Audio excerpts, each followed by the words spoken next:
नमस्कार। मैं नंदराम पालीवाल, सह आचार्य राजनीति विज्ञान।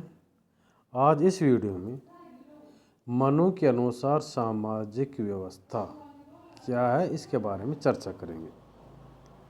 मनुस्मृति में सामाजिक व्यवस्था को महत्व के साथ चित्रित करते हुए सामाजिक व्यवस्था के नैतिक आधारों, समाज के संगठन के सिद्धांतों, विभिन्न वर्णों के कर्तव्य तथा सामाजिक व्यवस्था में राज्य के दायित्व आदि का विस्तार से विवेचन किया गया है।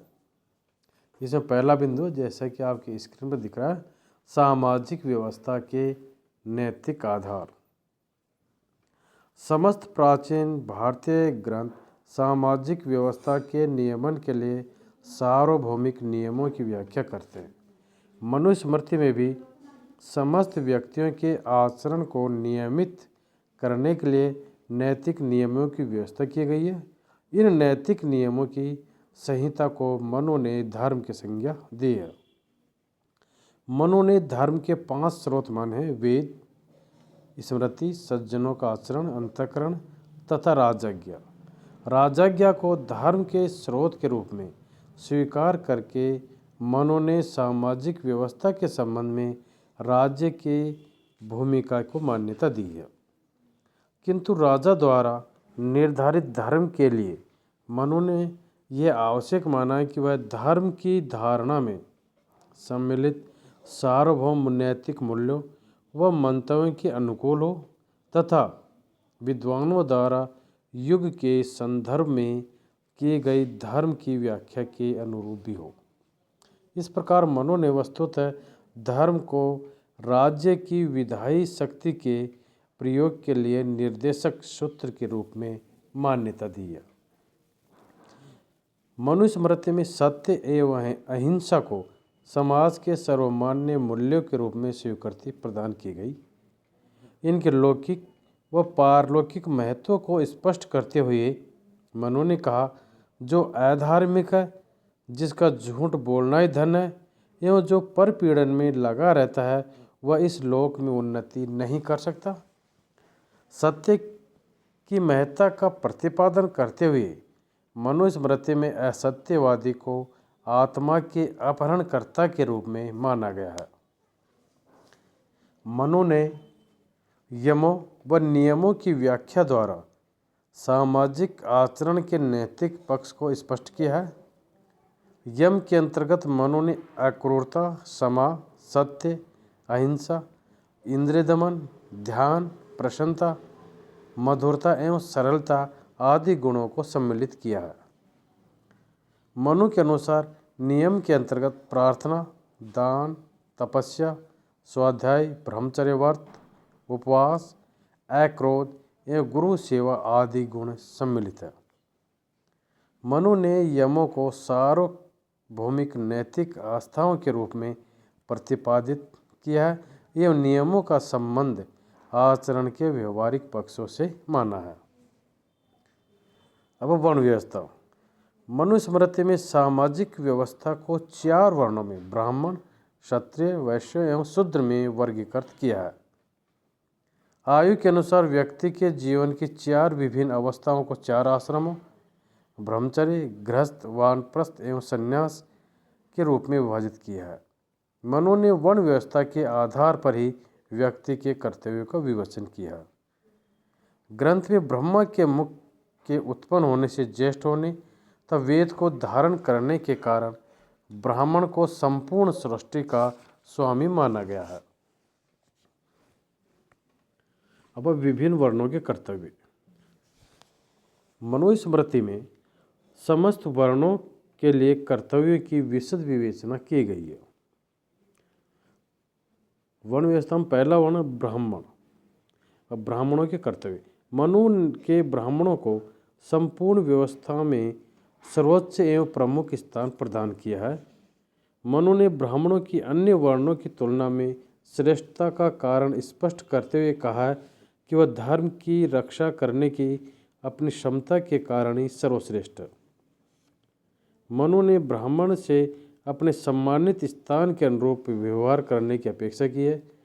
वेदों में कहे गए आचार को धर्म की संज्ञा मानते हुए मनु ने ब्राह्मण को सदैव वेद सम्मत पवित्र व्यवहार करने का निर्देश भी दिया। मनु ने चेतावनी दी है कि जो ब्राह्मण आचरण से भ्रष्ट हो जाता है वह वेद का फल प्राप्त नहीं कर सकता। ब्राह्मणों से धर्मशास्त्र के अध्ययन तथा उसे अन्य सुपात्रों तक पहुंचाने की अपेक्षा भी की गई है।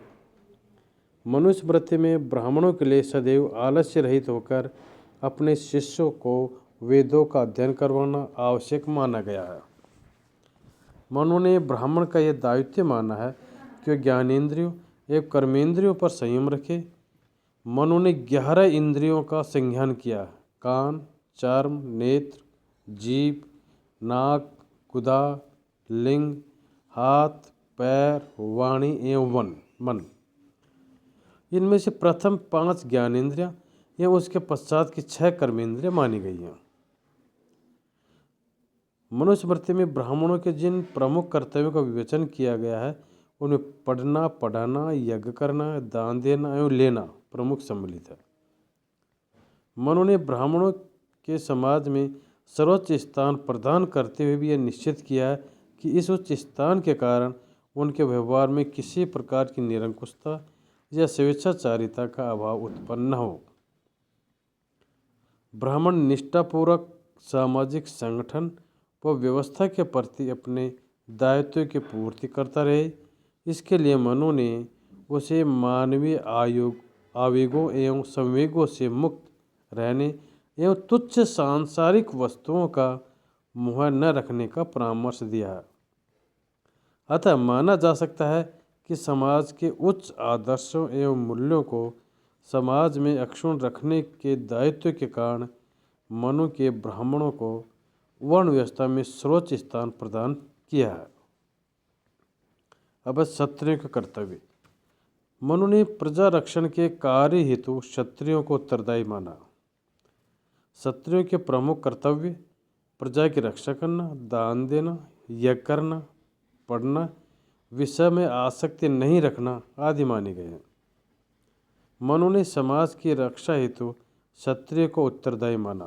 क्षत्रियों को प्रजा की रक्षा का महत्वपूर्ण दायित्व प्रदान करने तथा इस विषय के प्रति अनासक्त रहने का निर्देश प्रदान करके मनु ने समाज में उन्हें प्रमुख स्थान प्रदान करते हुए भी उनके द्वारा अधिकारों के दुरुपयोग का निषेध किया।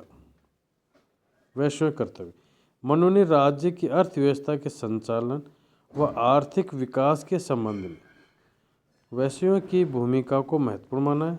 पशुओं की रक्षा करना, दान देना, यज्ञ करना, पढ़ना, व्यापार करना, ब्याज लेना और कृषि कार्य करना आदि को मनु ने वैश्यों के प्रमुख कर्तव्य में सम्मिलित किया। शूद्रों के कर्तव्य। मनु ने सामाजिक व्यवस्था में शूद्रों को निम्नतम स्थान दिया। उन्होंने शूद्र वर्ण को शेष तीनों की सेवा का दायित्व प्रदान किया।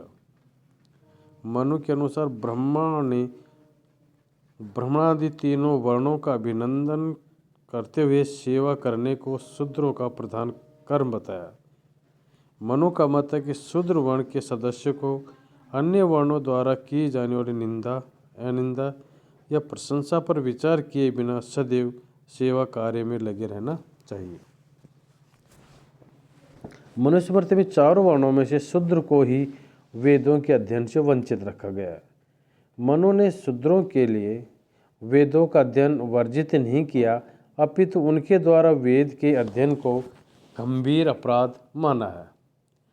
मनु ने कहा कि यदि शूद्र के कान में गलती से वेद का मंत्र पड़ जाए तो उसके कानों में पिघला हुआ शीशा डालकर उसे दंडित किया जाना चाहिए।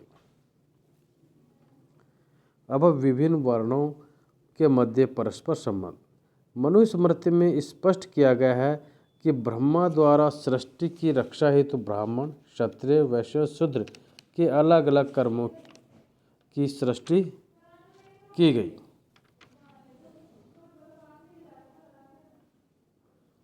यह स्पष्ट है कि संपूर्ण समाज के निर्माण व व्यवस्था के निर्वाह के लिए चारों वर्णों के द्वारा भिन्न भिन्न विशेषीकृत कार्यों को संपन्न किया जाना आवश्यक था। इस प्रकार वर्ण व्यवस्था अपने मूल स्वरूप में योग्यता के अनुसार कार्यों के विभाजन के एक संस्थागत माध्यम के रूप में प्रतिपादित की गई, किंतु वर्ण व्यवस्था कालांतर में श्रम विभाजन की व्यवस्था तक सीमित नहीं रही। वर्ण विशेष के लिए निर्धारित कर्मों के आधार पर उस वर्ण के सदस्यों को उच्च या निम्न समझा जाने लगा।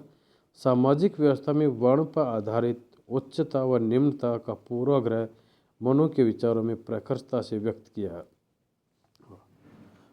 ग्रंथ में वर्णित वर्ण व्यवस्था में ब्राह्मणों को उच्चतम स्थान प्रदान किया गया है। मनु स्पष्ट करते हैं कि क्षत्रिय द्वारा वेद पाठी ब्राह्मणों की रक्षा किया जाना उचित है, क्योंकि इनके द्वारा किए जाने वाले वेद अध्ययन व धार्मिक कार्यों से राज्य में धर्म की वृद्धि होती है। अतः स्पष्ट है कि मनु ने समाज में ब्राह्मणों की उच्च स्थिति को तो स्वीकार किया, किंतु यह स्थिति अकारण नहीं थी, अपितु इसका मूल कारण ब्राह्मणों में अपेक्षित उच्च कोटि का चरित्र एवं उच्च आदर्श थे। मनु द्वारा वैसे शुद्ध हेतु स्वीकार किए कर्तव्यों को भी समाज में आवश्यकता के आधार पर स्पष्ट किया जा सकता है। उपरोक्त विवेचन से स्पष्ट है कि मनु स्मृति में चित्रित वर्ण व्यवस्था में चारों वर्णों को एक दूसरे पर निर्भर माना गया है। किसी वर्ण को समाज व्यवस्था में प्रदान की गई स्थिति मनु के अनुसार उस वर्ण द्वारा संपन्न किए जाने वाले कृत्यों के तुलनात्मक महत्व पर निर्भर है। अब शूद्रों व स्त्रियों के प्रति भेदभाव। मनुस्मृति में स्त्रियों को समाज में स्वतंत्र स्थान प्रदान करने के पक्ष में नहीं है। ग्रंथ में प्रतिपादित किया गया है कि स्त्री को बाल्यकाल में पिता के, युवावस्था में पति के तथा वृद्धावस्था में पुत्र के नियंत्रण व संरक्षण में रहना चाहिए तथा वह किसी भी अवस्था में स्वतंत्रता के योग्य नहीं है। मनु का मत है कि ब्रह्मा ने स्त्रियों की प्रवृत्ति में ही कुछ ऐसे दुर्गुणों का सृजन कर दिया है कि यदि उन्हें स्वतंत्र छोड़ दिया जाए तो वे व्यभिचार आदि दोषों में लिप्त हो जाएंगी।